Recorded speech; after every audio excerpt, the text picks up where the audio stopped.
Hello everyone, this is Mukul explain. उम्मीद करता हूं भाई सब एकदम बढ़िया होंगे और आप हमेशा की तरह मन लगा के आप अपनी पढ़ाई कर रहे होंगे। आज की वीडियो में बेटा आपको एक्सप्लेन करूंगा मैं टॉप 27 ऑब्जेक्टिव क्वेश्चंस। भाई ऑब्जेक्टिव क्वेश्चन पे आप जितनी आप अच्छे से कमांड कर लोगे ना, आपके बोर्ड एग्जाम का टाइम उतना ही लेस हो जाएगा। कैसे भैया? क्योंकि 20 क्वेश्चंस होते हैं ऑब्जेक्टिव। आप 20 क्वेश्चंस अगर 15 मिनट में आप लपेट दो तो भैया आपके 20 नंबर तो पहले 15 मिनट में बन चुके हैं। ठीक है ना? तो उसके लिए आपको पता होना चाहिए बेस्ट शॉर्टकट और बेस्ट मेथड, जिससे क्वेश्चन जल्दी से जल्दी क्या हो जाए, आपका सॉल्व हो जाए। ठीक है, अब जैसे सवाल है हमारे सामने, एक फंक्शन दे रखा है f x equal to x cube, जहां पर दे रखा है एफ mapping R to R. R आपका डोमेन है, ये वाला आपका डोमेन होता है, ये आपका क्या होता है, कोडोमेन। तब मेरे भाई बताना है कि इन चार ऑप्शन में से कौन सा ऑप्शन सही होगा। पहला ऑप्शन दे रखा है कि ये फंक्शन वन वन होगा बट ऑन टू नहीं होगा। दूसरा बोल रहा है ऑन वन वन नहीं है बट ऑन टू है। ठीक है, ऑप्शन सी बोल रहा है neither one one nor onto, और डी है both one one and onto. मैं आपको एक बेहतरीन शॉर्टकट बताता हूं इस क्वेश्चन को करने का। देखो सवाल, आप जो रिलेशन फंक्शन है ना, उसके सवाल आप देखते ही उड़ा सकते हो। कैसे? बस आपको ग्राफ बनाना आना चाहिए। देखो ग्राफिकल अप्रोच भी सिखा दूंगा और जो आप सीख के आए हो एनालिटिकल अप्रोच एनसीईआरटी मेथड, वो भी बताऊंगा। दोनों मेथड आपको बताने वाला हूं। देख भाई, f x equal to x cube है, f x equal to x cube है। पहले देखते हैं ग्राफिकल मेथड, जहां से हम 30 सेकंड के अंदर क्वेश्चन को लपेट सकते हैं। देख क्या देखा, गौर से देख। पहले हमें ग्राफ बनाना चाहिए y इक्वल टू, मतलब जो भी फंक्शन है एक्स क्यू, ग्राफ बनाना आना चाहिए। मैंने इस ग्राफ, ये फंक्शन एक्स क्यू का ग्राफ बनाया भाई। थोड़ा और बड़ा कर दे, और बड़ा कर दिया, क्लियर है? हाँ, ये ग्राफ बना लिया मैंने एक्स किसका, y equal to f x equal to x cube का। ठीक है, हाँ। अब एक बात देखो, ग्राफिकल अप्रोच इतनी शानदार है कि आप 2 सेकंड में आंसर कैसे बता पाओगे। देखो एक काम करो, हमारे पास वन वन चेक करने के लिए, वन वन जो चेक करने के लिए हमारे पास एक मेथड होता है पैरेलल लाइन मेथड। क्या बेटा? Parallel line method. Parallel line method बोलता है कि अगर आप ग्राफ बनाना जानते हो तो आप तुरंत निकाल दोगे वन वन। कैसे? कि आप कोई पैरेलल लाइन खींचो एक्स एक्सिस के पैरेलल, आप कोई लाइन खींचो एक्स एक्सिस के पैरेलल। ठीक है, कहीं पे भी खींच लो आप। ठीक है, अगर वो लाइन, जो आप लाइन एक्स एक्सिस के पैरेलल खींच रहे हो और वो ग्राफ को एक जगह इंटरसेक्ट कर रही है, बेटा ओनली वन जगह इंटरसेक्ट कर रही है, तो फंक्शन क्या होगा आपका, वन वन। आप एक बात बताओ, आप कोई भी line parallel to the x axis खींचो, वो लाइन जैसे ये खींची, ये ग्राफ को कितनी जगह इंटरसेक्ट करी, यहां पे।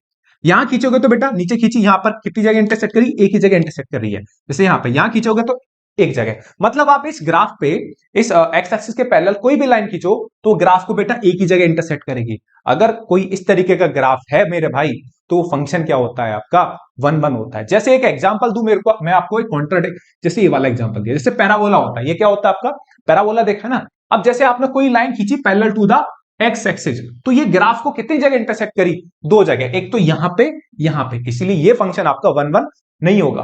क्लियर है?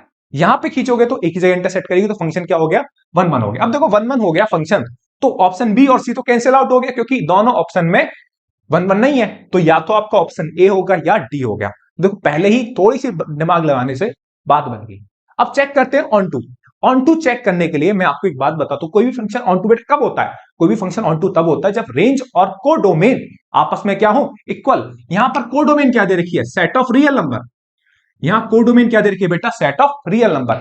तो हम अगर गलती से रेंज निकालते हैं, गलती से, हाँ भाई गलती से रेंज निकाल दें, तो फंक्शन रेंज आर के बराबर आ गई, तो हम बोल देंगे रेंज और कोडोमेन बराबर है, तो फंक्शन क्या हो जाएगा, ऑन टू। अब रेंज बता सकते हैं भैया ग्राफ से बन के? हाँ बिल्कुल बता सकते हैं। अब एक बात बता, ये जो ग्राफ है यहां कितना होता है, माइनस इन्फिनिटी, भैया यहां कितना होता है, इन्फिनिटी।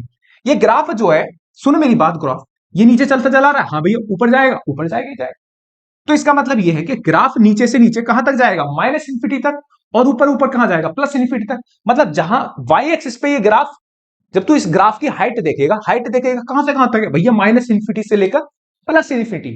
तो इस ग्राफ की रेंज क्या होगी, रेंज होगी माइनस इन्फिनिटी से लेकर प्लस इन्फिनिटी। तो ये किसके बराबर, और ये क्या है तेरी रेंज, ये क्या बेटा, रेंज। रेंज किसके बराबर है, आर के इक्वल है। रेंज आर के इक्वल होगी, तो रेंज और कोडोमेन क्या हो गया बेटा, इक्वल हो गया। रेंज और कोडोमेन क्या हो गया, इक्वल हो गया। इसलिए फंक्शन क्या हो जाएगा, ऑन टू हो जाएगा। ये अप्रोच भाई कैसी लगी, अब तू ये बता। बेस्ट अप्रोच है, अगर ये तेरे को अप्रोच है ना, जल्दी आंसर बना सकता है भाई, जल्दी से। ठीक है, अब होती है आपकी एनसीईआरटी अप्रोच। एनसीईआरटी अप्रोच क्या बोलती है, एनसीईआरटी अप्रोच बोलती है वन वन चेक करने के लिए काम करो कि एक्स वन और एक्स टू दो नंबर लो। ठीक है, एक्स वन और एक्स टू दो नंबर लो रियल नंबर से, इसमें से आते हैं डोमेन में से। अब क्या करना है, एक्स की जगह आपको एफ एक्स वन रखना है, कितना आ जाएगा, एक्स वन क्यू। ओके, फिर क्या करना है, एक्स की जगह एक्स टू रखना है, तो कितना आ जाएगा, एफ एक्स टू, कितना आ जाएगा, एक्स टू क्यू। फिर दोनों को क्या करिए, इक्वल करिए। दोनों को इक्वल करोगे, दोनों को बेटा इक्वल करने पर कितना आ जाएगा, x1 का क्यूब इक्वल टू कितना आ जाएगा, x2 का क्यूब। ये कितना आ जाएगा, x1 इक्वल टू x2। तो यहां से फंक्शन क्या हो गया, ये भी क्या दिखा रहा है, x1 इक्वल टू x2। तो यहां से फंक्शन क्या हो गया बेटा, 1 1 हो गया। तो यहां से भी देख लिया आपने, यहां से भी देख लिया, दोनों अप्रोच आपको पता है, तो भैया जो चाहो वो कर लो, ठीक है। अब ऑन टू चेक करते हैं। देखो ऑन टू थोड़ा सा टिपिकल होता है, 1 1 चेक करना इतना आसान नहीं आसान होता है, बट ऑन टू थोड़ा टिपिकल होता है, क्योंकि जब आप प्रैक्टिस करी होगी आपने क्वेश्चंस में तो आपको आइडिया लगा होगा, ठीक है। ऑन टू देखिए, ऑन टू जब आप देखोगे तो ऑन टू निकालने के लिए आप एक काम करते हो, जो एफ एक्स होता है बेटा किसके बराबर होता है, वाई। तो हमें ऑन टू निकालने के लिए रेंज निकालनी है बेटा, बेसिकली क्या बतानी है, रेंज। रेंज निकालने के लिए एक तो ग्राफ मेथड मैंने आपको बता दिया, हाइट देख लो ग्राफ। आगे क्वेश्चन में आपको कराऊंगा 2 3 क्वेश्चन इसी मेथड से, तो आपको समझ में आ जाएगी बात, कोई दिक्कत वाली बात नहीं है। आगे क्वेश्चन कराऊंगा भाई इसी मेथड से, बना रही हो। तो y equal to x cube हो गया, तो x बराबर कितना आ गया, y की पावर 1/3। हमें रेंज निकालने के लिए x की वैल्यू निकालनी होती है इन टर्म्स ऑफ y, तो x बराबर कितना आ गया, y की पावर 1/3।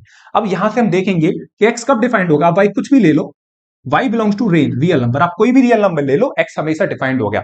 तो यहां से भी आप देख सकते हो कि रेंज क्या हो गई, रेंज आपकी होगी r, ठीक है। बेसिकली आप y की वैल्यू कुछ भी लो, कुछ भी लो, कोई फर्क नहीं पड़ेगा। -2 लोगे तो भी डिफाइंड होगा, -3 लोगे तो भी डिफाइंड होगा। आप कुछ भी ले लो, y belongs to real number, y मतलब रेंज, रेंज r है, और कोडोमेन भी क्या है आपका r। तो रेंज और कोडोमेन आपस में इक्वल हो गए, तो फंक्शन क्या हो जाएगा बेटा आपका, ऑन टू हो जाएगा। क्लियर है। तो भैया यहां से ऑप्शन क्या हो गया, ऑप्शन डी आपका सही आंसर है। दोनों अप्रोच बताइए, दोनों अप्रोच अगर आप सीखे तो मान के चलो आप बहुत सारे क्वेश्चन चुटकी बजाते ही सॉल्व कर सकते हो अपने पेपर में, जिससे आप जो ऑब्जेक्टिव क्वेश्चन में टाइम नहीं लगा पाओगे, ठीक है। क्योंकि जितना आप वहां टाइम बचाओगे ऑब्जेक्टिव क्वेश्चंस में, उतना ही टाइम लगा पाओगे बड़े क्वेश्चंस में, ठीक है ना। तो बढ़ते हैं बेटा नेक्स्ट क्वेश्चन की तरफ, बढ़ते हैं भाई सेकंड क्वेश्चन की तरफ। देखो सवाल क्या दे रखा है, ए आपको सेट दे रखा है 3,5, then number of reflexive relation. भाई इंपोर्टेंट लगा दे सवाल पे, जितना इंपोर्टेंट हो सकता है उतना लगा दे। सवाल समझते देख बड़े तगड़े तरीके से। सपोज कर इस सेट में कितने एलिमेंट दे रखे हैं, तेरे को 2 एलिमेंट दे रखे हैं, तब तेरे को फाइंड करना है कि इस सेट से कितने नंबर ऑफ रिफ्लेक्सिव रिलेशन बनेंगे, कितने नंबर ऑफ रिफ्लेक्सिव रिलेशन बनेंगे। फॉर्मूला दे रहा हूं, फॉर्मूला लिखियो पहले। सपोज कर मेरे पास कोई सेट एस है, उसमें मैं मानता हूं भाई A1 A2 A3, सुन भाई लड्डू, AN कितने एलिमेंट माने, भाई फॉर्मूला दे रहा हूं, जनरल फॉर्मूला, चाह मन करे भाटो कियो, ठीक है।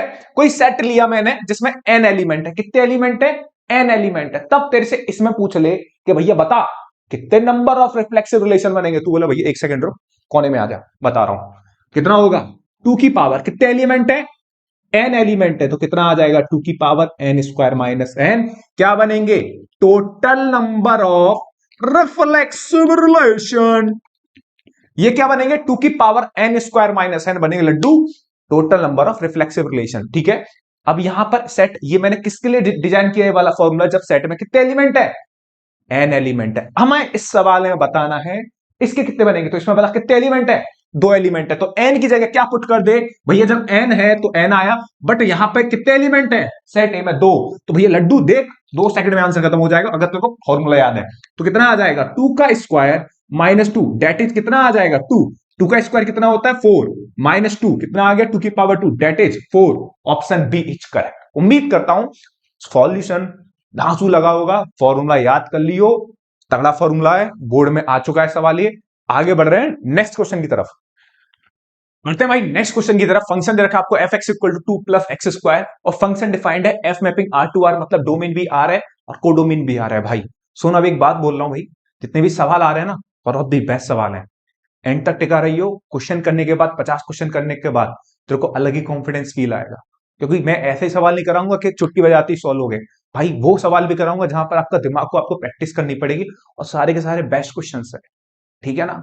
तो भाई हर एक अच्छे से सवाल को देखिए, और आप सीखिए सवाल से कि आप इस सवाल को देख पा रहे हो नहीं देख पा रहे, आपके दिमाग में वन टाइम में फंस रहा है नहीं फंस रहा है सवाल। आप इस तरीके की चीज अगर आ रही है आपके दिमाग में, जो मैं समझा रहा हूं आपके 1 to 1 समझ में आ रहा है, प्रैक्टिस आपकी तगड़ी चल रही है, आप जैसे चल रहे हो वैसे ही चलते रहो। लेकिन कहीं ना कहीं दिक्कत हो रही है, तो भाई देखना आप चीजों को बढ़ाइए, क्योंकि ऑब्जेक्टिव क्वेश्चंस किसी भी एंगल में आपके बोर्ड एग्जाम में टाइम नहीं लेना चाहिए, इस बात को समझ लीजिए भाई ढंग से, ठीक है। सवाल दे रखा है आपको f(x = 2 + x square), f(x = 2 + x square, और साथ के साथ मैं आपसे बोल रहा हूं भाई, मैं आपको शॉर्टकट भी बताऊंगा, शॉर्टकट भी लिखने हैं आपको अच्छे से, ठीक है। f(x = 2 + x square. अब क्वेश्चन देखो, क्वेश्चन का डोमेन क्या है, रियल नंबर, कोडोमेन क्या है, रियल नंबर। अब आप जानते हो, मैंने पहले क्वेश्चन में आपको शॉर्टकट बताया था कि अगर आप ग्राफ बनाना जानते हो तो ग्राफ बना दो। अब एक बात बताओ, आपको पता है कि एफ एक्स किसके बराबर होता है, एफ एक्स बराबर होता है वाई के।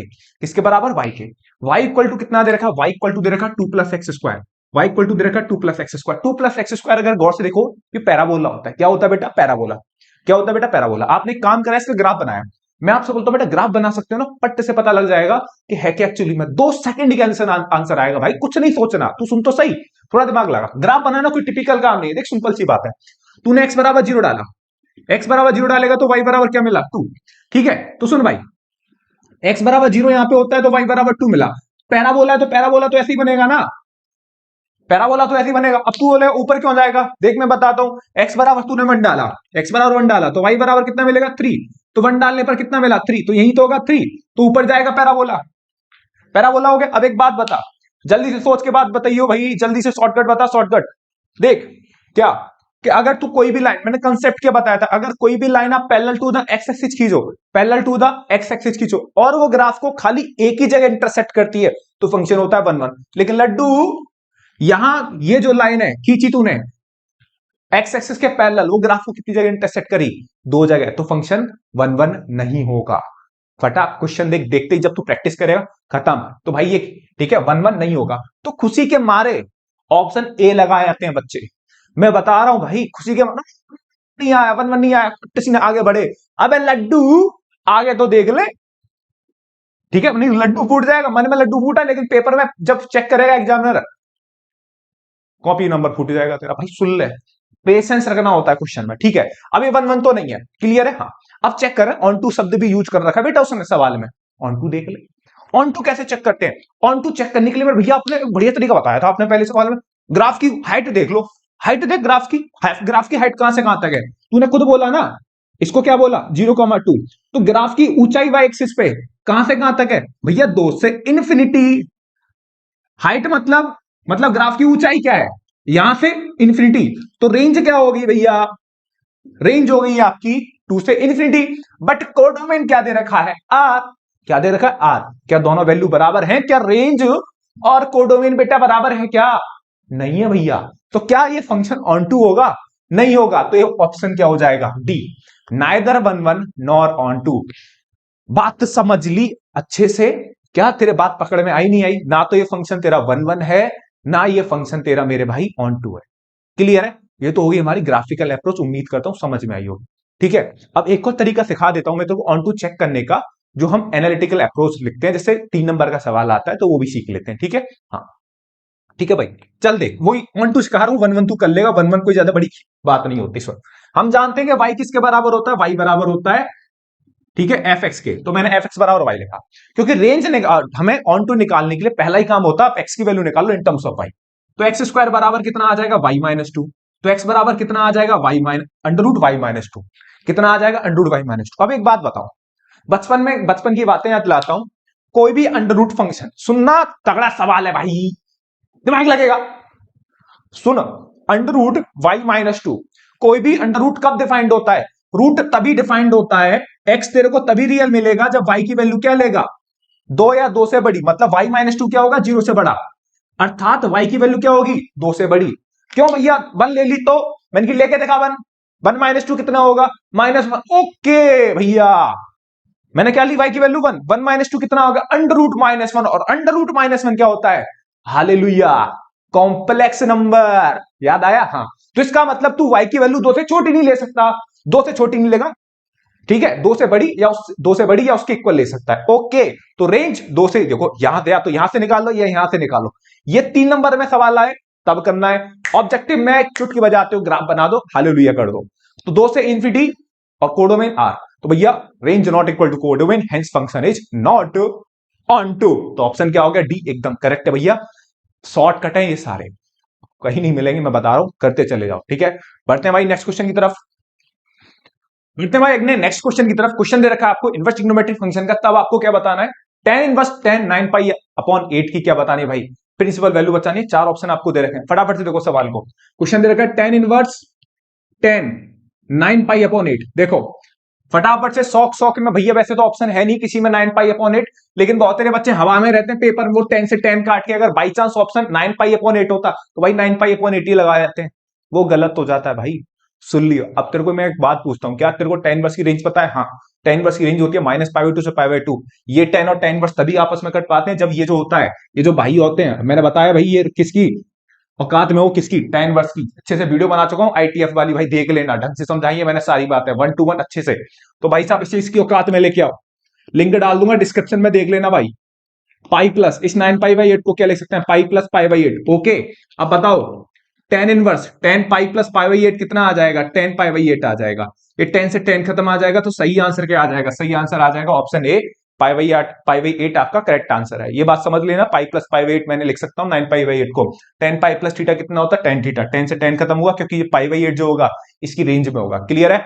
उम्मीद करता हूं समझ में आया होगा बेटा। नेक्स्ट क्वेश्चन की तरफ चलते हैं बेटा साहब। नेक्स्ट क्वेश्चन की तरफ क्वेश्चन दे रखा है आपको, जो फंक्शन है cos इनवर्स 2x-3 का, आपको क्या बताना है? डोमेन बताना है। क्या बताना है? डोमेन। अब मैं आपसे पूछता हूं कि cos इनवर्स x का भाई डोमेन क्या होता है? cos इनवर्स x का डोमेन क्या होता है? cos इनवर्स x का डोमेन होता है -1 से 1। तो यहां पर x की जगह क्या बैठा है? जानते हो सवाल पढ़ा नहीं पढ़ा आपने भैया? cos इनवर्स x कहां से कहां तक होता है? -1 से लेकर 1। आज की डेट में x की जगह कौन बैठा है? 2x-3। कौन बैठा है? 2x-3। तो 2x-3 कहां से कहां तक होगा? -1 से लेकर 1 तक होगा। ध्यान रखना भैया, सवाल आ सकता है बोर्ड में, ढंग का सवाल बनता है अगर ये आता है। बच्चे घबरा जाते हैं सवाल देख के, भाई बैंड बज जाती है। ढंग से जाना, सवाल खोपड़ी में होना चाहिए। तो 2x-3 कहां से कहां तक होगा? -1 से 1, क्योंकि cos इनवर्स तभी डिफाइंड होगा जब x की वैल्यू कहां से कहां तक होती है? -1 से 1। तो ये 2x-3, ये वाला भी cos इनवर्स है ना, तो ये भी कब डिफाइंड होगा? जब 2x-3 कहां से कहां तक होगा? -1 से 1। एक काम करा मैंने, अब यहां से 3 x की वैल्यू निकालनी है, तो क्या करेंगे?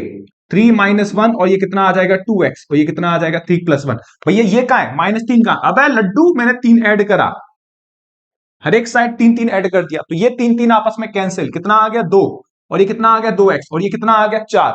2 से क्या लगा दिया? डिवाइड। 2 से डिवाइड लगाए तो कितना आ गया? 1, और ये कितना आ गया? x, और ये कितना आ गया? 2। तो बता क्या हो जाएगा? ऑप्शन डी एकदम सही है।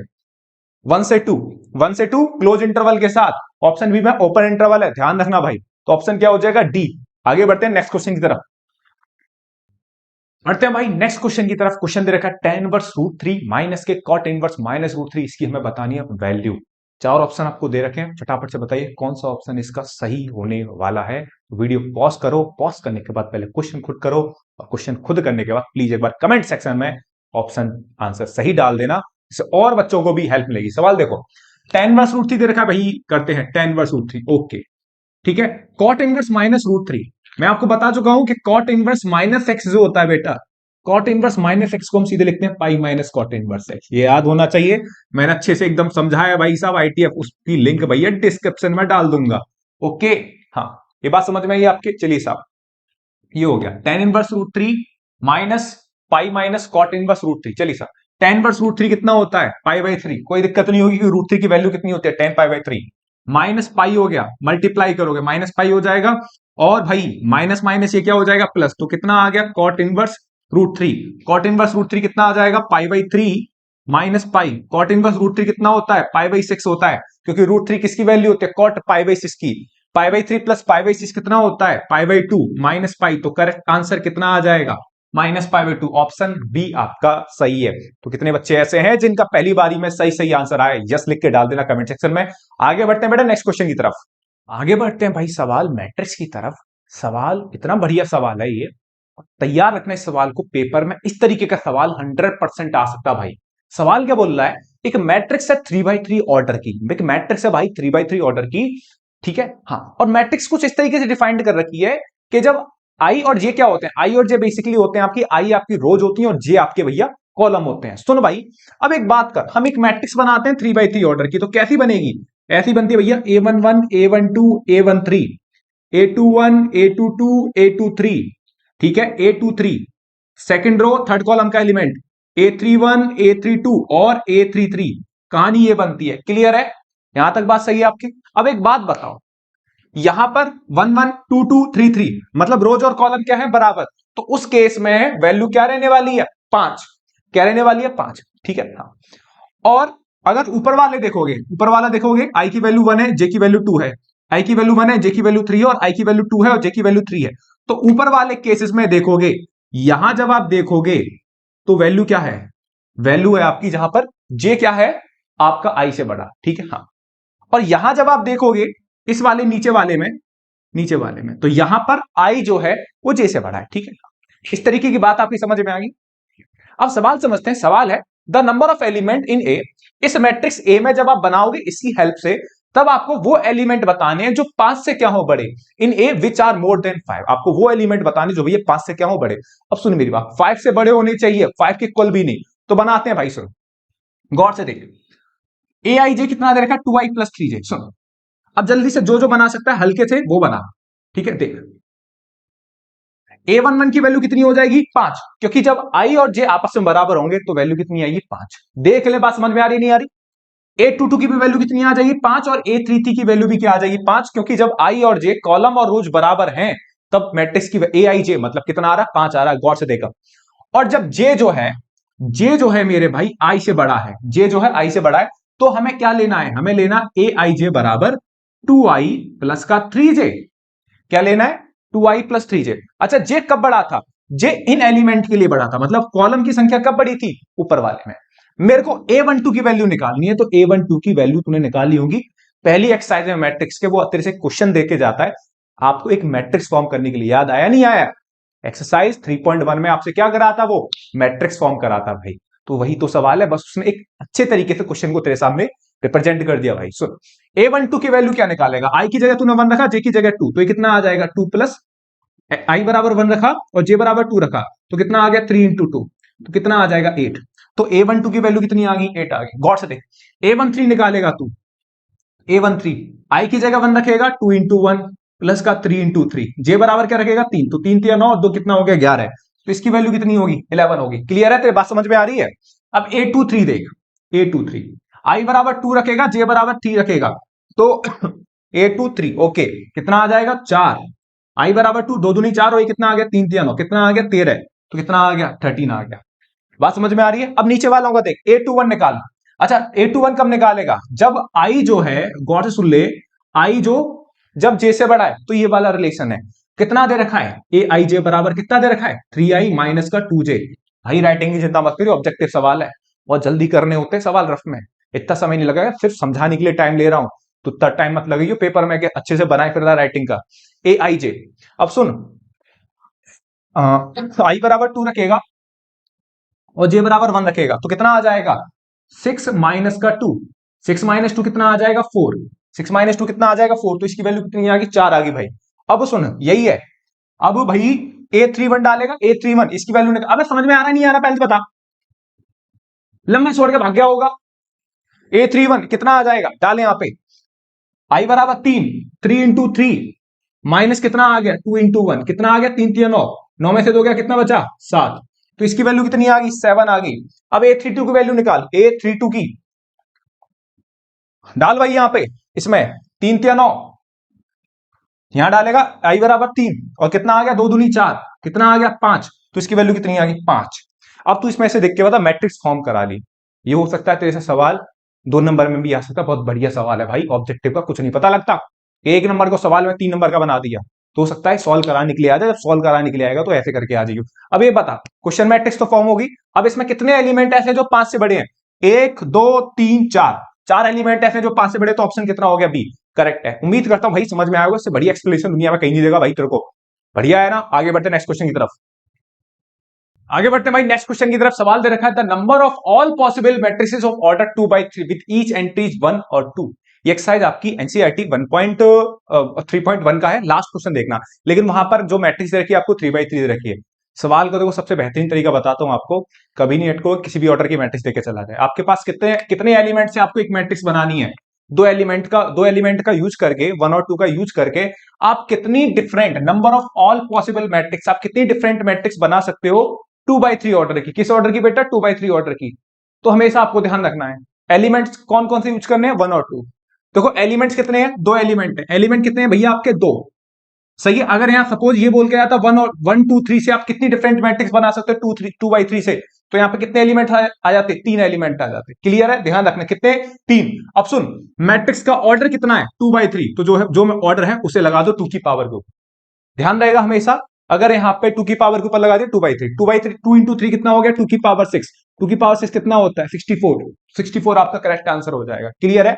जो एनसीईआरटी में जो क्वेश्चन दे रखा है आपको, वहां पर दे रखे हैं 0 और 1, एनसीईआरटी में जो क्वेश्चन है आपका 3.1 का जो भी है, वहां पे जो मैट्रिक्स फॉर्म करा था 3x3 ऑर्डर की, तो कितना आता है, एलिमेंट 0 और 1 होते हैं, तो 2 की पावर कितना हो जाता है 3 इंटू 3, तो 2 की पावर कितना हो जाता है 9, 2 की पावर 9 कितना होता है 5.2। एनसीईआरटी का सवाल है, हो सकता है डेटा चेंज करके आपके बोर्ड के एग्जाम में ये सवाल पूछ लिया जा सकता है, तो तैयार करके जाइए। मेथड मैंने बता दिया आपको, जितने एलिमेंट है वो यहां लिखिए और जो भी मैट्रिक्स का ऑर्डर है उसके पावर लगा दीजिए, मल्टीप्लाई कर लीजिए, आपका करेक्ट आंसर आ जाएगा। तो इसका सही आंसर क्या हो जाएगा, ऑप्शन सी आपका सही आंसर है। आगे बढ़ते बेटा नेक्स्ट क्वेश्चन की तरफ। नेक्स्ट सवाल है आपका भाई, एक स्क्वायर मैट्रिक्स दे रखी है ए, ओके, तब आपको बताना है, और आपको दे रखा है गिवन में ए स्क्वायर माइनस ए प्लस आई जो है वो किसके इक्वल है, एक नल मैट्रिक्स के इक्वल है। वो क्या होता है आपका भाई, नल मैट्रिक्स है। तब आपको बताना है कि इनमें से ए इनवर्स जो है वो किसके इक्वल होगा। चार ऑप्शन आपको दे रखे हैं, ए इनवर्स किसके इक्वल होगा। बेहतरीन सवाल है, समझना बहुत अच्छे से भाई। देखो करना क्या है, एक काम करा मैंने, a square minus a plus I equal to क्या देके चला गया, वो देके चला गया। एक काम करा मैंने, बोथ साइड बेटा ए इनवर्स से मल्टीप्लाई करा, बोथ साइड किससे मल्टीप्लाई करा, ए इनवर्स से मल्टीप्लाई करा। ध्यान रखना, मैंने बोथ साइड बेटा किससे मल्टीप्लाई करा, ए इनवर्स से मल्टीप्लाई करा। अब गौर से देखो, ए इनवर्स का मल्टीप्लाई करा तो ये हो जाएगा A inverse A square minus A inverse into A plus के इतना हो जाएगा A inverse into I equal to, और ये अगेन क्या हो जाएगा, ओ हो जाएगा। ओ मतलब नल मैट्रिक्स हो जाएगा। क्लियर है, क्योंकि किसी भी मैट्रिक्स का नल मैट्रिक्स में मल्टीप्लाई करते हो आपको क्या मिलता है, नल मैट्रिक्स मिलता है। अब जरा गौर से देखना, ये ए इनवर्स है, ए स्क्वायर को हम लिखते हैं ए इंटू ए, किसी बच्चे को कोई दिक्कत नहीं होनी चाहिए यहां तक। अब ए इनवर्स इंटू ए क्या होता है भाई, किसी भी मैट्रिक्स का इनवर्स और उस मैट्रिक्स का मल्टीप्लाई करो तो आपको हमेशा आइडेंटिटी मैट्रिक्स मिलती है। इस बात को ध्यान रखना भाई। और एक बात, इतने कंसेप्ट है ना यहाँ से, बढ़िया बढ़िया सवाल मैंने आपके लिए लगाए रिसर्च करके भाई, आप देखो कितना कुछ सीख सकते हो आप यहाँ से। ए इनवर्स कोई मैट्रिक्स है और आई आपकी कोई मैट्रिक्स है, तो यहां पर आपने ए इनवर्स आ गया। कोई भी आइडेंटिटी मैट्रिक्स को किसी भी इनवर्स में मल्टीप्लाई करते हो तो बेटा ए इनवर्स ही आता है। ठीक है, अब यहां से अब देखोगे ए इनवर्स इंटू ए कितना आ जाएगा, आई आ जाएगा, ये आई हो जाएगा, यहां से आई आ जाएगा, और ये अगेन कितना आ जाएगा, ए इनवर्स इक्वल टू हो जाएगा। आई ये कितना होता है, ए हो जाएगा, आई ये कितना आ जाएगा भाई साहब, ए हो जाएगा। क्यों, क्योंकि आइडेंटिटी मैट्रिक्स का किसी भी मैट्रिक्स में मल्टीप्लाई करते हो ए मिलता है। माइनस आई आ जाएगा, प्लस कितना आ जाएगा, ए इनवर्स इक्वल टू कितना आ जाएगा, ओ। अब एक काम करना, आपको निकालना था ए इनवर्स, तो ए इनवर्स किसके बराबर होगा, ए इनवर्स इक्वल होगा, ए आई इधर जाएगा तो ये प्लस का आई हो जाएगा, ये हो जाएगा माइनस का ए। तो कौन सा ऑप्शन क्लियर हुआ, नहीं हुआ, ये आई इधर गया तो आई माइनस आई इधर जाएगा तो प्लस आई बनेगा, ये इधर जाएगा तो माइनस ए बनेगा। ऑप्शन क्या हो जाएगा, ऑप्शन सी आपका एकदम करेक्ट आंसर है। उम्मीद करता हूं सवाल समझ में आया होगा बहुत अच्छे तरीके से। ध्यान रखना बस ए इनवर्स से आपको क्या करना है, मल्टीप्लाई करना। आगे बढ़ते हैं बेटा, आपके सामने मैंने एक बहुत ही कंसेप्चुअल सवाल लगाया है। देखियो भाई सवाल, एक मैट्रिक्स दे रखी है ए, सुन मेरी बात गौर से, एक मैट्रिक्स है ए, जो मैट्रिक्स ए है वो दोनों both symmetric and skew symmetric है। मतलब जो मैट्रिक्स ए है वो सिमेट्रिक भी है और स्क्यू सिमेट्रिक मैट्रिक्स भी है। तब आपको बताना है कि इनमें से कौन सा सही होगा भाई साहब। ध्यान रखना, केवल एक ही मैट्रिक्स ऐसी हो सकती है भाई, गौर सुनियो, जो मैट्रिक्स सिमेट्रिक भी और स्क्यू सिमेट्रिक है। सेम मैट्रिक्स बन सकती है और वो केवल होता है जीरो मैट्रिक्स। ध्यान रखियो भाई, ध्यान रखियो, जीरो मैट्रिक्स ये एक ऐसी मैट्रिक्स होती है जो आपका सिमेट्रिक और स्क्यू सिमेट्रिक दोनों होगी। और साथ के साथ उसने बोला zero square matrix. Zero square, square matrix क्यों लगाया बेटा, स्क्वायर मैट्रिक्स इसीलिए लगाया क्योंकि सिमेट्रिक और स्क्यू सिमेट्रिक होने के लिए सबसे पहली प्राइमरी कंडीशन ये होती है, बेसिक कंडीशन ये होती है कि मैट्रिक्स का स्क्वायर मैट्रिक्स होना जरूरी होता है। स्क्वायर मैट्रिक्स बोले तो भैया number of column equal to number of rows. Clear है, हाँ। तो भैया मैट्रिक्स होनी चाहिए स्क्वायर, और स्क्वायर होने के साथ एक मैट्रिक्स क्या होनी चाहिए, जीरो। जीरो मैट्रिक्स वो मैट्रिक्स जहां पर सारे एलिमेंट क्या होते हैं, जीरो होते हैं। क्योंकि स्क्वायर मैट्रिक्स सॉरी सिमेट्रिक के लिए A transpose equal to A भी होना चाहिए और स्क्यू के लिए A transpose equal to minus है। तो एक ही मैट्रिक्स ऐसी होती है जो दोनों कंडीशन को क्या कर सकती है, सेटिस्फाई, और वो है आपकी जीरो मैट्रिक्स। उम्मीद करता हूं बात तुम्हारी समझ में आई होगी। नेक्स्ट क्वेश्चन की तरफ चलते हैं बेटा। आगे नेक्स्ट क्वेश्चन दे रखा है आपको भाई, एक स्क्यू सिमेट्रिक मैट्रिक्स है ऑफ ऑर्डर 3। ध्यान रखना, एक स्क्यू सिमेट्रिक मैट्रिक्स दे रखी है ऑड ऑर्डर की 3 की। तब आपको उसके डिटरमिनेंट की वैल्यू ध्यान रखना, तब आपको उसके डिटरमिनेंट की वैल्यू बतानी है। देखो आप चाहो तो सवाल को एक सेकंड से मैं भी कर सकते हो अगर आपको कंसेप्ट पता है। ठीक है, बच्चे इसमें कंफ्यूज हो जाते हैं कि भैया कुछ तो दे नहीं रखी मैट्रिक्स, उसके डिटरमिनेंट की वैल्यू कैसे निकालेंगे। मैं आपसे एक बात बता रहा हूं कि अगर कोई स्क्यू सिमेट्रिक मैट्रिक्स है, देखो फटाफट से इस कंसेप्ट को लिख लेना कॉपी पर, तुरंत लिखने की जरूरत भी नहीं होती, बच्चा तुरंत आंसर लगा के आता है। लिखिए साहब कंसेप्ट क्या है कि अगर कोई मैट्रिक्स है, अगर कोई मैट्रिक्स है भाई स्क्यू, अगर कोई स्क्यू, सही है, स्क्यू सिमेट्रिक, कंसेप्ट ध्यान रखना, अगर कोई स्क्यू सिमेट्रिक मैट्रिक्स है भाई, भाई गौर से देख लियो, ऑफ ऑड ऑर्डर, किस ऑर्डर की, ऑड ऑर्डर, ठीक है, तब उसके देन हमेशा then value of determinant, value of determinant हमेशा जीरो के बराबर होगा। ध्यान रखना, अगर कोई स्क्यू सिमेट्रिक मैट्रिक्स है ऑड ऑर्डर नहीं समझ में आया? ऑड ऑर्डर का मतलब जैसे 3x3, 5x5, 7x7, 1x1, ध्यान रखना। तो अगर इस तरीके की अगर कोई स्क्यू सिमेट्रिक मैट्रिक्स है ऑड ऑर्डर की, तब अगर आप उसके डिटरमिनेंट की वैल्यू निकालते हो तो डिटरमिनेंट की वैल्यू हमेशा किसके बराबर आएगी? 0 के बराबर आएगी। कंसेप्ट है, ध्यान रखना, पूछे जा सकते हैं सवाल इस तरीके से। कंसेप्ट क्लियर होना बहुत जरूरी है, नहीं तो भाई घूमते रहना पेपर में के ऑप्शन ए लगाऊं, बी लगाऊं, सी लगाऊं, डी। कंसेप्ट बहुत धांसू है, लिख लीजिए। आगे बढ़ते हैं नेक्स्ट क्वेश्चन की तरफ बेटा। आगे बढ़ते हैं भाई नेक्स्ट क्वेश्चन की तरफ। क्वेश्चन दे रखा है एक स्क्वायर मैट्रिक्स दे रखी है ऑफ ऑर्डर 3, ठीक है, और आपको उस डिटरमिनेंट, उस मैट्रिक्स जो स्क्वायर मैट्रिक्स है उसके डिटरमिनेंट की वैल्यू क्या दे रखी है? 6 दे रखी है। तब आपको वैल्यू निकालनी एडजॉइंट ऑफ ए। भाई साहब ये सवाल जो है ना एक नंबर के लिए बहुत ज्यादा इंपॉर्टेंट है, मान के रखना कि हर एक साल पूछा जाता है इस तरीके का सवाल। देखिए क्या पूछ रहा है, आपसे बोल रहा है कि adjoint of a, adjoint of a के डिटरमिनेंट की वैल्यू बतानी है, ठीक है। हाँ, तो ध्यान रखना भैया, एडजॉइंट ऑफ ए, गलती होगी यहाँ पे, थोड़ा सा एक सेकंड रुको भाई। यहां पर एडजॉइंट ऑफ ए, ठीक है, आपसे इसकी वैल्यू पूछ रहा है, तो एडजॉइंट ऑफ ए की वैल्यू पूछ रहा है। तो ध्यान रखना हमारे पास रिजल्ट होता है डिटरमिनेंट ऑफ ए की होल पावर n-1, याद होना चाहिए। अगर आपसे है adjoint of A equal to होता है डिटरमिनेंट ऑफ ए की होल पावर n-1, ये जो n है किसी भी जो n है मैट्रिक्स ए का ऑर्डर होता है। ध्यान रखना क्या होता है? मैट्रिक्स ए का ऑर्डर। ये रिजल्ट है, इस रिजल्ट को आपको ध्यान रखना है, तगड़ा रिजल्ट है भाई। अब आपसे पूछ रहा है ये वाला रिजल्ट आप यहां लगाओगे तो ए एडजॉइंट ए किसके बराबर हो जाएगा? डिटरमिनेंट ऑफ ए की होल पावर 3-1, क्योंकि मैट्रिक्स ए का ऑर्डर कितना दे रखा है? 3 दे रखा है, तो कितना आ जाएगा? 3-1। तो डिटरमिनेंट ऑफ ए का होल स्क्वायर, डिटरमिनेंट ऑफ ए कितना दे रखा है? 6, तो कितना आ जाएगा? 6 का स्क्वायर। आंसर कितना आ जाएगा? 36। ऑप्शन बी आपका एकदम सही है। आगे बढ़ते बेटा नेक्स्ट क्वेश्चन की तरफ। नेक्स्ट क्वेश्चन दे रखा है भाई, आपको एक स्क्वायर मैट्रिक्स दे रखी है, मैट्रिक्स दे रखी है A equal to alpha -2 alpha, और आपको कंडीशन दे रखी है कि determinant of A cube equal to 125। तब आपको अल्फा की वैल्यू बतानी है। रिजल्ट बता रहा हूं, देखो सारे क्वेश्चन मैं बता रहा हूं, बहुत सारे क्वेश्चन आपको जल्दी, जितने आपको शॉर्टकट पटाओगे, जितने आपको कंसेप्ट बहुत तगड़े तरीके से याद होंगे, क्वेश्चन आप चुटकी बजाते निकाल दोगे। देखो सवाल आपको दे रखा है, जो दे रखा है पहले उसे निकालो। आपको क्या दे रखा है? ए का क्यूब 125 के बराबर दे रखा है। एक रिजल्ट होता है, यहां पे लगा देता हूं, अगर आपसे बोले कि भैया कोई मैट्रिक्स ए है ना, ए मैट्रिक्स है और उसकी पावर एन है और बाहर लगा हुआ है इसका डिटरमिनेंट का साइन, तो भैया बाहर निकाल लाना इस पावर एन को। पॉइंट है, ध्यान रखना, उलझ मत जाना ढंग से सवाल में, ठीक है। ये पॉइंट है, ध्यान रखना, स्टार पॉइंट है, काफी लिख लिया। ये वाली बात मैं यहां लगाता हूं तो बेटा determinant of A equal to 125 आ जाएगा। तो determinant of A equal to कितना आ जाएगा? ये कितना होता है? 5 का क्यूब। तो डिटरमिनेंट ऑफ ए बराबर कितना आ जाएगा? 5 आ जाएगा। डिटरमिनेंट ऑफ ए की वैल्यू कितनी आ गई? 5 आ गई। अब आपको मैट्रिक्स ए दे रखी है, इसके डिटरमिनेंट की वैल्यू क्या आ जाएगी? अल्फा -2 और अल्फा बराबर कितना आ जाएगा बेटा? 5 आ जाएगा। जब आप इसे सॉल्व करोगे, क्रॉस मल्टीप्लाई करोगे, अल्फा स्क्वायर -5 बराबर कितना आ जाएगा? अल्फा स्क्वायर -4 इक्वल टू कितना आ जाएगा? 5। तो अल्फा स्क्वायर इक्वल टू कितना आ गया बेटा? 9। तो अल्फा इक्वल टू कितना आ गया? +-3, मतलब ऑप्शन ए आपका बिल्कुल सही है। ये बात समझ में आई आपके? चलिए भाई बढ़ते हैं अगले नेक्स्ट क्वेश्चन की तरफ। आगे बढ़ते हैं भाई नेक्स्ट क्वेश्चन की तरफ। देखो सवाल आपको दे रखा है, एक मैट्रिक्स दे रखी है, तब इन 4 ऑप्शन में से आपको क्या बताना है? मैट्रिक्स का इनवर्स बताना है। अगर आप देखोगे क्वेश्चन आपका ऑब्जेक्टिव में, अगर आप इनवर्स निकालना, वो अपने आप में थोड़ा टिपिकल प्रोसेस होता है ना, किसी भी मैट्रिक्स का इनवर्स निकालना बड़ा थोड़ा लेंथी प्रोसेस होता है। पहले आपको एडजॉइंट माइनर निकालना, फिर कोफैक्टर, फिर उसका एडजॉइंट ए, ठीक है। अब फिर आपके पास फॉर्मूला होता है A inverse equal to adjoint A upon determinant A. मैं आपसे बोल रहा हूं भाई सर 30 सेकंड के अंदर कर सकते हैं, वो कैसे? आपको एक बात पता है कि अगर कोई मैट्रिक्स एक्स है और उसका मैं इनवर्स से मल्टीप्लाई करूं तो वो किसके बराबर आना चाहिए? आई के इक्वल आना चाहिए।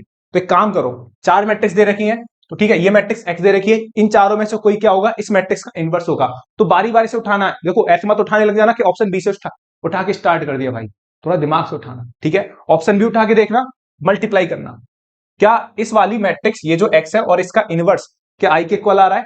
नहीं आ रहा, तो भैया ये ऑप्शन नहीं होगा, ठीक है। तो ऑप्शन डी ही आपका करेक्ट आंसर है। ये देखना भैया, नॉर्मल सवाल है, मैं आपको थोड़ी सवाल सॉल्व कराऊं, नॉर्मल काम आप खुद करिए कि मैट्रिक्स एक्स है, ये इसका इनवर्स होगा, कंसेप्ट है, ध्यान रखना, इसका इनवर्स होगा। और कैसे होगा? क्योंकि मल्टीप्लाई करना, और मल्टीप्लाई करने के बाद इन दोनों का मल्टीप्लाई किसके बराबर आना चाहिए? आई के इक्वल, ठीक है। क्या भैया एक ही मैट्रिक्स पॉसिबल है? हाँ। एक और बात बता रहा हूं, कोई भी अगर मैट्रिक्स होती है ना, अगर मैट्रिक्स एक्स है तो उसका जो इनवर्स होता है वो यूनिक होता है। यूनिक मतलब एक ही इनवर्स होता है उसका, ठीक है। नहीं तो भैया आप निकालना चाहो निकाल देना, फटाफट से निकालोगे तो आ जाएगा, ऑप्शन डी आ जाएगा। इनवर्स निकालना आपको आता ही है, सवाल देख लेना। इस तरीके के सवाल भी आपसे पूछे जा सकते हैं, लेकिन बेस्ट अप्रोच क्या होती है कि थोड़ा देखो, फील करो कि कौन सा हो सकता है, ठीक है। ऑप्शन डी आप करोगे हो जाएगा, ठीक है। आगे बढ़ते हैं बेटा नेक्स्ट क्वेश्चन की तरफ। एक क्वेश्चन दे रखा भैया आपको, एक मैट्रिक्स दे रखी है, एक मैट्रिक्स है 3x3 ऑर्डर की, मैट्रिक्स सच दैट आपको उस मैट्रिक्स की डिटरमिनेंट की वैल्यू क्या दे रखी है, 8 दे रखी है, तब आपको बताना है 3a, मतलब 3 टाइम्स ऑफ a के डिटरमिनेंट की वैल्यू बतानी है। सवाल देखो, मैं आपसे बोलता हूं हमेशा डिटरमिनेंट में प्रॉपर्टी बहुत बहुत ज्यादा इंपॉर्टेंट होती है। तो भाई सुन, इसके लिए भी एक बात बता दूं, अगर मैं बोलूं ये याद होनी चाहिए, अगर के कोई कांस्टेंट है, ठीक है, उसमें मैट्रिक्स वो कांस्टेंट का मल्टीप्लाई मैट्रिक्स ए में कर रहा है, तो ध्यान रखियो के की पावर एन कितना होता है, ये होता है के की पावर एन डिटर्मिनेंट ऑफ ए होता है। एन क्या होता है, अगेन मैट्रिक्स ए का ऑर्डर, जनरल बात कर रहा हूं, क्या बात, जनरल बात कर रहा हूं, तो के की पावर एन डिटर्मिनेंट ए। तो भैया उतार ला जो क्वेश्चन दे रखा है तेरे को, 3 कितना आ जाएगा, 3 की पावर 3 डिटर्मिनेंट ऑफ ए, सही है, 3 की पावर 3 डिटर्मिनेंट ऑफ ए, क्योंकि मैट्रिक्स ए का ऑर्डर कितना दे रखा है, 3/3 दे रखा है, तो कितना आ गया, 27 होता है। डिटर्मिनेंट ऑफ ए की वैल्यू कितनी होती है, डिटर्मिनेंट ऑफ ए की वैल्यू क्या दे रखी है, 8, तो ऑप्शन क्या हो गया, ऑप्शन डी तेरा एकदम करेक्ट है। इस तरीके के सवाल ध्यान रखियो, प्रॉपर्टीज इंपॉर्टेंट है, आएंगे तो करके आइयो भाई। नेक्स्ट क्वेश्चन की तरफ चलते हैं भाई, नेक्स्ट क्वेश्चन की तरफ चलते हैं भाई। अगला क्वेश्चन आपको दे रखा है, the function f x equal to greatest integer x where greatest integer denote the greatest integer function less than और इक्वल टू एक्स। देखो ये जो फंक्शन है ना, function f x equal to, इस साइन को जो बोलते हैं हम ग्रेटेस्ट इंटीजर एक्स बोलते हैं, ठीक है, आपको दे भी देखा है, तब आपको बता रहे हैं इन 4 ऑप्शन में से किस ऑप्शन में ये जो ग्रेटेस्ट इंटीजर फंक्शन है वो क्या होगा, कंटिन्यूअस होगा। तो देखो ये बड़ा कंसेप्चुअल क्वेश्चन है, आपको ध्यान होना चाहिए, आपके जहां भी आपको एक बार पढ़े होंगे तो कंसेप्ट क्या होता है कि जो ग्रेटेस्ट इंटीजर फंक्शन होता है ना, वो हमेशा लिख लेना भाई साहब, लिख लेना, जो ग्रेटेस्ट इंटीजर फंक्शन जो होता है, जो जीआईएफ होता है, जीआईएफ, इसका पहला और आखिरी का शब्द बहुत खतरनाक होता है भाई साहब, बच के रहना जिंदगी में, पहला और आखिरी का भाई, है ना, इनसे बच लिए जिंदगी मस्त है भाई।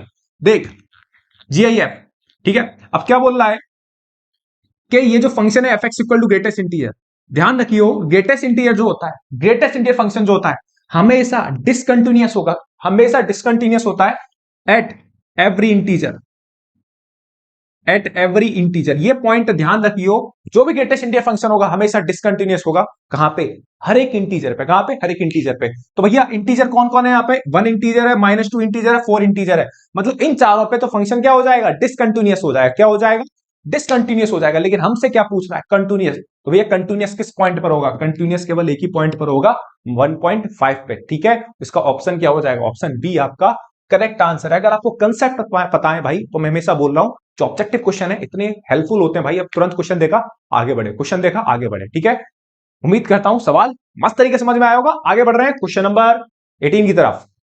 नेक्स्ट क्वेश्चन है भाई हमारा, f x equal to k cos x upon pi minus 2x, x not equal to π/2 और x इक्वल टू π/2 पे वैल्यू दे रखी है 3, और ये फंक्शन आपको दे रखा है π/2 पे कंटिन्यूअस, तब आपको किसकी वैल्यू निकालनी है, के की वैल्यू निकालनी है। देखो इस तरीके के क्वेश्चन हमेशा बड़े इंपॉर्टेंट होते हैं ऑब्जेक्टिव क्वेश्चंस के लिए, ठीक है, क्योंकि फंक्शन कंटिन्यूअस है भैया, फंक्शन कंटिन्यूअस होगा तो LHL equal to RHL equal to क्या होगा, आपका वैल्यू ऑफ फंक्शन होगा। तो एक काम करो, आप सीधे RHL निकाल दो, RHL निकाल के सीधे आप वैल्यू ऑफ फंक्शन के बराबर करो, ठीक है, जल्दी देखते हैं। RHL क्या आएगा भैया, RHL के ऊपर वाला फंक्शन होगा, क्योंकि जब x की वैल्यू π/2 है तो वैल्यू फंक्शन 3 है, x नॉट इक्वल टू π/2 है, या तो π/2 से ज्यादा होगा या π/2 से कम होगा, दोनों के लिए सेम फंक्शन होगा। तो एक काम करो, RHL निकाल देता हूं, RHL निकाली मैंने, लिमिट x टेंड्स टू, किस पॉइंट पे RHL निकालनी है, π/2 पे, तो भैया डायरेक्ट लिखेंगे π/2 प्लस fx बराबर वैल्यू ऑफ फंक्शन कितनी दे रखी है, 3 दे रखी है, डायरेक्ट करना होता ऑब्जेक्टिव क्वेश्चन है भाई। तो x बराबर कितना आ जाएगा, x बराबर आ जाएगा π/2 प्लस h, तो ये कितना आ जाएगा, limit h tends to 0 f of π/2 plus h बराबर कितना आ गया, 3 आ गया, ठीक है। अब f of π/2 plus h, fx आपका ये दे रखा है, तो f ऑफ π/2 प्लस h कितना आ जाएगा, f ऑफ π/2 प्लस h आ जाएगा भाई, x की जगह क्या रिप्लेस कर दो, π/2, कितना आ जाएगा, k cos π/2 प्लस h, ये आना चाहिए आपको pi minus 2 into π/2 plus h, ठीक है, बराबर कितना दे रखा है, 3 दे रखा है। अब सॉल्व करो भाई, limit h tends to 0 k cos π/2 plus theta कितना होता है, माइनस साइन थीटा, तो कितना आ जाएगा, माइनस साइन h, ये कितना आ जाएगा, पाई माइनस के पाई माइनस 2h बराबर कितना आ गया, 3 आ गया। 15 मल्टीप्लाई करोगे, ये पाई से पाई क्या हो गया, कैंसिल आउट हो गया, कोई दिक्कत, और ये हो जाएगा लिमिट h टेंड्स टू 0, ये माइनस सुनना जरा गौर से, ये माइनस के साइन h अपॉन कितना आ जाएगा, माइनस के 2h बराबर कितना आ गया, 3, ये माइनस से माइनस क्या होगा, कैंसिल आउट, और आपको पता होगा ये साइन h अपॉन h कितना होता है बाय रिजल्ट से 1, तो यहां से वैल्यू कितनी मिली, ky2 इक्वल टू 3, तो यहां से k की वैल्यू कितनी मिली, 6, ऑप्शन सी आपका सही है। आगे बढ़ते हैं बेटा नेक्स्ट क्वेश्चन की तरफ, बढ़ते हैं साहब नेक्स्ट क्वेश्चन की तरफ। सवाल दे रखा है sine y equal to x into cos a plus y, तब आपको निकालना है dx अपॉन dy की वैल्यू। देखो साहब dx अपॉन dy की वैल्यू फटाफट से निकालते हैं। x बराबर कितना आ जाएगा, साइन y अपॉन कॉस ए प्लस वाई। कितना आ जाएगा, साइन y अपॉन कॉस ए प्लस वाई। भाई डिफरेंशिएट कर दे y के रेस्पेक्ट में, y के रेस्पेक्ट में डिफरेंशिएट कर दियो। कई बच्चे कंफ्यूज हो जाते हैं, सवाल देखो dx अपॉन dy, हमने तो आज तक जिंदगी में dy अपॉन dx निकाला है, ये ऐसा कैसा सवाल आ गया, गलत है सवाल भैया। अब भाई पेपर है, जंग है, जंग में कुछ सही गलत नहीं होता, आपको आंसर ठोकना है बस। तो कितना आ गया, dx अपॉन dy लगा दो भैया। डिवाइड में तो क्वेश्चन टूल लगाएगा, cos square A plus y कितना आ जाएगा, कॉस ए प्लस वाई को एज इट इज लगाना आता होगा सबको। साइन वाई का differentiation cos y minus sine y को एज इट, हाँ बिल्कुल सही है, साइन वाई को as it is, cos A plus y का डिफरेंशिएशन माइनस साइन ए प्लस वाई। ये छोटी मोटी मार कुटाई कर लियो भाई डिफरेंशिएशन की। dx अपॉन dy कितना आ जाएगा, कॉस ए plus y into cos y, ये माइनस क्या हो गया, प्लस आ जाएगा। तो यहां से साइन वाई इंटू साइन ए प्लस वाई, और नीचे कितना चल रहा है, नीचे चल रहा है cos square A plus Y. अब देख cos A cos B plus sign A sine B काय की आइडेंटिटी होती है, कॉस ए माइनस बी की। याद है नहीं याद, यह याद है अच्छे से, मैंने की शानदार लगा दी। Cos A cos B sign A sine B cos A minus B. आवाज आई कटने की, बिल्कुल काट दे, जैसे हलवे में चाकू जाता है, डाल दिया। कॉस ए अपॉन कितना आ गया, cos square A plus Y. तो ऑप्शन क्या हो जाएगा, option option option option A बिल्कुल करेक्ट है, सही है। आगे बढ़ते हैं बेटा नेक्स्ट क्वेश्चन की तरफ। नेक्स्ट क्वेश्चन की तरफ चलते हैं भाई। सवाल दे रखा है fx equal to mod cos x, तब आपको वैल्यू बतानी है f डैश 3π/4 की। देखो सिंपल सी बात होती है, जब भी क्वेश्चन मॉडुलस का होता है तो पहले भाई मॉडुलस ओपन करना होता है। तो मॉडुलस ओपन करते हैं। अब मॉडुलस कैसे ओपन करेंगे, देखो हम 3π/4 की बात करें, 3π/4 होता है आपका सेकंड क्वाड्रेंट में, सेकंड क्वाड्रेंट में cos x कैसा होता है, नेगेटिव, और cos x नेगेटिव होता है तो मॉड को पता लगा कि उसके अंदर की क्वांटिटी नेगेटिव है, तो भैया मॉड कैसे साइन के साथ खुलेगा, नेगेटिव साइन के साथ खुलेगा। तो fx कितना आ जाएगा भाई, fx आ जाएगा माइनस का cos x। क्लियर है, माइनस का cos x आ जाएगा। जब तू डिफरेंशिएट करेगा तो f डैश x कितना हो जाएगा, माइनस रहेगा, cos x का डिफरेंशिएशन माइनस के साइन x होता है, तो f डैश x कितना आ जाएगा, साइन x आ जाएगा। माइनस माइनस प्लस कितना हो जाएगा, साइन x। अब तेरे से बोल रहा है कि f डैश 3π/4 की वैल्यू, f डैश 3π/4 की वैल्यू कितनी हो जाएगी, साइन 3π/4, और साइन 3π/4 किसके बराबर होता है, 1/√2। इसका मतलब ऑप्शन डी आपका सही है। कंसेप्ट ध्यान से सुनना, बढ़िया सवाल है। आगे बढ़ते बढ़ते नेक्स्ट क्वेश्चन की तरफ। नेक्स्ट क्वेश्चन है भैया हमारा y equal to sine inverse x, then हमें फाइंड करना 1 minus x square d2y upon dx square की भाई वैल्यू बतानी है। फटाफट देख डिफरेंशिएट कर, 1 minus x square d2y upon dx square, तो हमें डबल डेरिवेटिव करना आना चाहिए भाई। तो पहला डिफरेंशिएशन आपका कितना होगा, dy upon dx, sine inverse x का डिफरेंशिएशन कितना होता है, 1 minus 1 upon √1 minus x square होता है। क्लियर, यहां तक किसी बच्चे को दिक्कत बिल्कुल नहीं है। अब आपको बताना है 1 minus x square d2y upon dx square की, तो एक बार करो, लगा दो साहब इसमें, या तो एक काम करो इसे इधर भेज दो, तो कितना आ जाएगा, 1 minus x square dy upon dx equal to कितना आ गया, 1 आ गया। ठीक है, क्रॉस मल्टीप्लाई लगा दिया।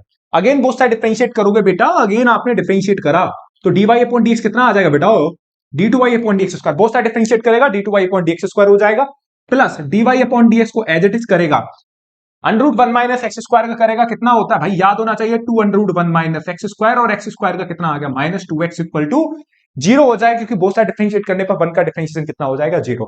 तो भाई ये 2 से ये 2 क्या हो गया, कैंसिल आउट हो गया। तो यहां से कितना मिला, 1 minus x square d2y upon dx square, और यहां से मिलेगा minus x upon √1 minus x square dy upon dx equal to 0। इसको जब तू इधर लेके जाएगा, जब भाई इसको इधर लेके जाएगा, कितना आ जाएगा, √1 minus x square d2y upon dx square, d2y upon dx square. इसको राइट साइड लेके जा, x upon 1 minus x square dy upon dx। Clear है, हाँ, इसको इधर लेके जाएगा, ये आ जाएगा। अब एक काम कर दे, इसका कर दे क्रॉस मल्टीप्लाई, बेटा इसका कर दे क्रॉस मल्टीप्लाई, और जैसे ही भाई तू क्रॉस मल्टीप्लाई करेगा तो ये रूट कितना आ जाएगा, 1 माइनस एक्स स्क्वायर, कितना आ जाएगा, 1 minus x square d2y upon dx square. ये किसके बराबर आ जाएगा, x dy अपॉन dx के इक्वल आ जाएगा। मतलब ऑप्शन क्या हो जाएगा, ऑप्शन ए बिल्कुल सही हो जाएगा तेरा। क्लियर है, हाँ। तो इस तरीके के सवाल आते हैं, जल्दी करने होंगे तेरे को बहुत कम टाइम में। आगे बढ़ते बढ़ते नेक्स्ट क्वेश्चन की तरफ। नेक्स्ट क्वेश्चन है भाई हमारा e की power x plus y equal to e की पावर x प्लस e की पावर y, तब हमें बताना dy अपॉन dx क्या हो सकता है। भाई स्टार्टिंग कर दो, डिफरेंशिएशन को ज्यादा सोचना नहीं होता, डिफरेंशिएशन में डिफरेंशिएट करा, e की पावर x प्लस वाई का e की पावर x प्लस वाई, फिर किसका करोगे, x प्लस वाई का, कितना आ जाएगा भाई, 1 प्लस के dy अपॉन dx आ जाएगा। क्लियर है, अब यहां के बाद इसका करोगे, बोथ साइड डिफरेंशिएट करा, e की पावर x का e की पावर x और e की पावर y का ई की power y d y upon d x हो गया। क्लियर है? चलिए साहब मल्टीप्लाई लगाओ फटाफट से, ई की पावर एक्स प्लस वाई, ई की पावर एक्स प्लस वाई समझ में आना चाहिए, इसमें ज्यादा कुछ समझाने वाला है नहीं। ई की पावर एक्स प्लस वाई का वो अंदर मल्टीप्लाई कर दिया, और ये कितना आ गया, ई की पावर एक्स प्लस ई की power y d y upon d x. Clear है? अब एक काम करो, जितने भी d y upon d x वाले टर्म है उन्हें एक तरफ ले जाओ, और without d y upon d x वाले टर्म एक तरफ ले जाओ। तो यहां से आपने काम करा, ई की power x plus y d y upon d x minus e की power y d y upon d x बराबर ई की पावर एक्स, और ई की पावर एक्स प्लस वाई को आप इधर ले आए, ई की पावर एक्स प्लस वाई आ जाएगा। यहां से क्या कॉमन आएगा बेटा, यहां से कॉमन आएगा d y upon d x हो गया। ठीक है, ये कितना, ई की power y d y upon d x बराबर ई की पावर एक्स। एक काम करो, बढ़िया सवाल है, काफी दमदार सवाल है। यहां से ई की पावर एक्स प्लस वाई की वैल्यू क्या है, ई की पावर एक्स प्लस वाई की वैल्यू क्या है, यहां से ये है आपकी ई की पावर एक्स प्लस ई की पावर वाई। सेम काम यहां करोगे बेटा, कितना है, ई की पावर एक्स, ई की पावर एक्स प्लस वाई की वैल्यू डालो ऊपर से ई की पावर वाई। ये इतना बढ़िया सवाल है ना भाई, ये बच्चे के दिमाग में क्लिक नहीं करता, जैसे आपके करा, कितने बच्चों के क्लिक कराए बात दिमाग में। ठीक है, अब देखो ये माइनस से अंदर मल्टीप्लाई करोगे, ई की पावर एक्स, ई की पावर एक्स आपस में कैंसिल आउट, कितना बचेगा, ई की पावर वाई। ठीक है, यहां से ई की पावर वाई, ई की पावर वाई आपस में कैंसिल, तो यहां से बेटा जब तू देखेगा कितना बचेगा, ये बचेगा ई की power x d y upon d x बराबर कितना आ जाएगा, माइनस ई की पावर वाई। बात क्लियर है? ठीक है, अब इसी की पावर एक्स को यहां भेज दे, तो यहां से d y upon d x कितना आ गया, माइनस ई की पावर वाई अपॉन ई की पावर एक्स। तो इसे मैं क्या लिख सकता हूं, ई की पावर वाई माइनस एक्स, जब पावर ऊपर जाएगी तो माइनस में भी लिख सकते हैं, कोई दिक्कत यहां तक किसी को नहीं है। बढ़िया सवाल है, आगे बढ़ते बेटा नेक्स्ट क्वेश्चन की तरफ।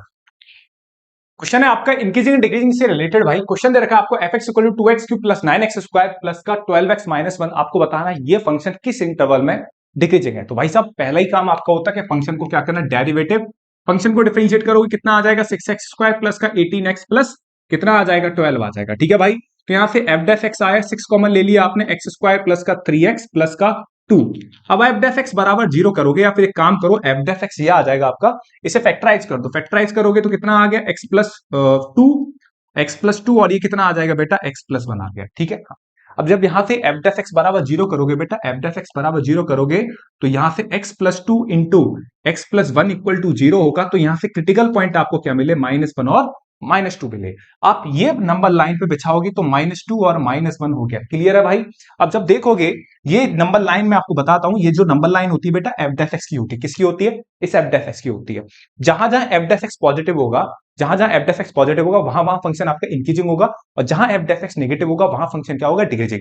एक काम करो, -1 से बड़ी वैल्यू उठाओ, -1 से बड़ी वैल्यू 0 रखोगे, तो 0 रखने पर देखो 0 यहां रखो, 0 प्लस 2 2 हो गया, 0 प्लस 1 1 आ गया, तो 2 इंटू 1 पॉजिटिव नंबर आया, तो -1 से बड़ी लेने पर एफ डेफ एक्स पॉजिटिव होगा, इधर नेगेटिव होगा, इधर क्या आ जाएगा, पॉजिटिव। क्लियर है? यहीं से आंसर बता सकते हैं, एफ डेफ एक्स आपका नेगेटिव है -2 से -1 के बीच में, हेंस फंक्शन क्या हो जाएगा, -2 और -1 के बीच में क्या हो जाएगा, डिक्रीजिंग हो जाएगा, मतलब ऑप्शन बी आपका सही आंसर हो जाएगा। आगे बढ़ते बेटा नेक्स्ट क्वेश्चन की तरफ। नेक्स्ट क्वेश्चन है भाई आपका, f x equal to x square e की पावर माइनस एक्स, तब आपसे पूछ रहा है कि ये फंक्शन किस इंटरवल में आपका डिक्रीजिंग है। ठीक है, तो भैया पहला ही पॉइंट हमारा हर एक सवाल में इंक्रीजिंग डिक्रीजिंग में पहला पॉइंट होता है, फंक्शन को आप डिफरेंशिएट करो, डिफरेंशिएट करने के बाद 0 के बराबर डालो, 0 के बराबर डालने के बाद जो पॉइंट आए क्रिटिकल पॉइंट वो नंबर लाइन पर लगा दो। ठीक है, चलिए साहब डिफरेंशिएट करोगे, एफ डेफ एक्स कितना आ जाएगा, एक्स स्क्वायर ई की पावर माइनस एक्स का माइनस ऑफ ई की पावर माइनस एक्स हो गया, प्लस ई की पावर माइनस एक्स हो गया, और एक्स स्क्वायर का डिफरेंशिएशन कितना हो गया बेटा, एक्स स्क्वायर का डिफरेंशिएशन मेरे भाई कितना हो गया, 2x हो गया। क्लियर है? अब यहां से एफ डेफ एक्स, गॉड सुन, यहां से क्या कॉमन आएगा, ई की पावर माइनस एक्स कॉमन आया पहले, ओके, और यहां से एक्स भी कॉमन आ जाएगा। ठीक है, तो यहां कितना बचेगा, 2 माइनस एक्स, यहां से एक बार तू देख लियो, एक्स ई की पावर माइनस एक्स कॉमन लिया और ब्रैकेट में कितना आ गया, 2 माइनस एक्स आ गया। ठीक है, अब एफ डेफ एक्स बराबर 0 डाल, एफ डेफ एक्स बराबर क्या डालेगा, 0 डालेगा, एफ डेफ एक्स बराबर 0 डालेगा, तो x ई की power minus x 2 minus x बराबर कितना हो जाएगा, 0। ई की power minus x exponential function होता है, कभी 0 के इक्वल नहीं होता, तो यहां से x बराबर 0 होगा, 2 माइनस एक्स इक्वल टू कितना आ जाएगा, 0। तो यहां से x बराबर 0 और x बराबर कितना आ जाएगा, 2 आ जाएगा। ठीक है, ये सारे पॉइंट कहां बिछा दिए, नंबर लाइन पे बिछाए। जब भाई तू नंबर लाइन पे बिछाएगा तो x बराबर 0 आया और x बराबर क्या आया, 2 आया।